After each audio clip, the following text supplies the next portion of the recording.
Hey there, it's Laura here from makingcardsisan.com and welcome to another Saturday Sunday carding video. In today's video, I'll be creating another sequin shaker.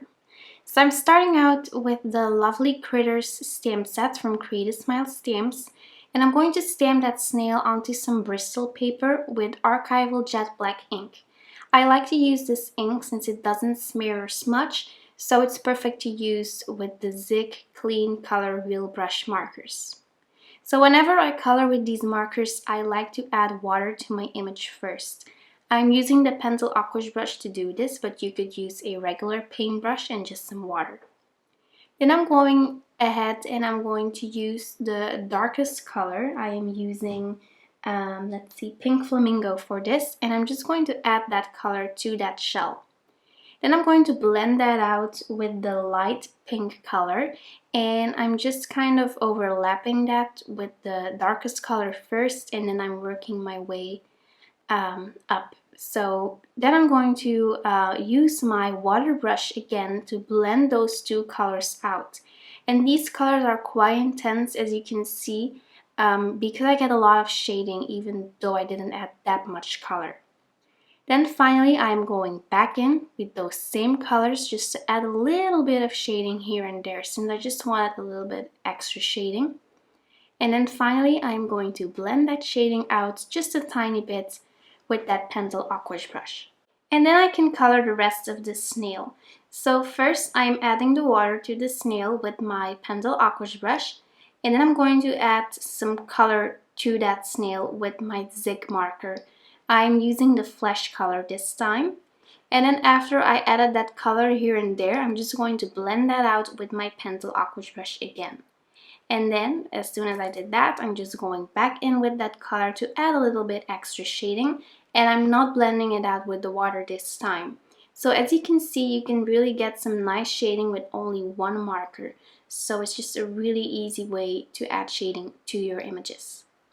Also going to color that little heart. I am using the pale green marker to do that, and I didn't really add a lot of shading to that heart since it's so tiny, but I'll be doing something else with it later in the video. So I let my little snail dry for a while, and then I'm going to fuzzy cut that image with my EK Success Color Bee scissors. And then it's time to stamp a fun pattern for my shaker. I'm using the Wild Peonies stamp set from the ton, and I'm stamping those largest flowers with the Vanilla Frosted Cupcake ink from the ton. Then I'm going to stamp the tiny flowers with the Rose Quartz ink from the ton. I'm just randomly stamping these images, and I'm even letting them overlap. It doesn't matter, and it will look really cute in the end. So I'm using the Peach Blossom ink to add some coral colored flowers. And then finally, I'm just kind of finishing off this pattern, and I'm filling up the gaps with the different flowers again. So after I stamp my own pattern, I'm going to die cut a circle using some Lawn Fawn circles. And then after I did that, I'm going to use that circle to create a sequin shaker with the fuse. So I'm going to adhere this circle to some plastic sheets. These are the plastic sheets from the Fusibles collection from We Are Memory Keepers. And I'm just going to adhere that circle to that plastic paper, to that plastic sheet and then I'm going to fold that in half. So I'm going to create a nice crease with my nail, and then I'm using the same circle die as a guide for my little pocket. So I let my heat tool, my fuse tool heat up for about 10 minutes or so, and then I'm using that circle as my guide. So I'm going along that edge with my fuse tool. I left some space, or I didn't fuse the entire circle since I still needed to fill up that shaker. And I'm doing that with different sequins from the ton. I used the glass slipper sequins. Here I am using the crystal flora sequins, and then finally I'm filling up the shaker with the I Dream in Peach sequin mix from the ton. So I like to use a little spoon to do that. And then after I filled up my shaker, I am going to reposition that circle die, and then I can finish off my shaker by fusing it. And again, I'm just following that die, to make sure I have a nice little circle. So now I'm using my ATG to add a lot of adhesive to the back of this white paper. I die cut the same size circle out of this white cardstock, and as you can see, I can now easily line up that circle with the one that I die cut earlier. So I'm going to cut off the edges that are hanging off this paper, using my scissors again for that. After I did that, I felt like something was missing on this card, so I decided to stamp some hearts from the Darling Flamingo stamp set from the ton. And since I still had that shaker over there, I needed to mask that off.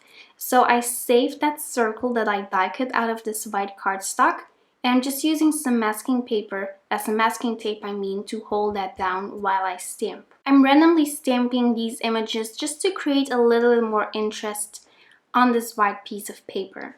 So I'm using the same ink pads that I used to stamp the flowers, since I wanted that to match with each other. And then next I'm going to adhere that adorable little snail to my sequin shaker piece with some regular foam adhesive. And I just wanted to add in some yellow on this card, since I always think that yellow kind of brightens up every card. So I decided to adhere a strip of yellow pattern paper from Create a Smile Stamps. And then I'm going to adhere that that white piece, to my standard size note card with some foam adhesive. For my sentiment, I'm using a chipboard piece from Create a Smile Stamps. And I'm adhering that with multi-medium matte glue. Even though I already created a sequin shaker, I just really wanted to add some more sequins here and there. So I'm just going to randomly adhere some clear sequins from the ton, and then finally I'm going to add a little bit of shimmer to the snail with my clear Wink of Stella glitter pen. And I'm going to finish that heart off by adding a layer of glossy accents. And that finishes up my card for this week's Saturday Stamp Day video. Thank you so much for watching. I hope that you enjoyed it. And I'll see you on Monday with a new video and a new card using some close to my heart products. See you then. Bye bye.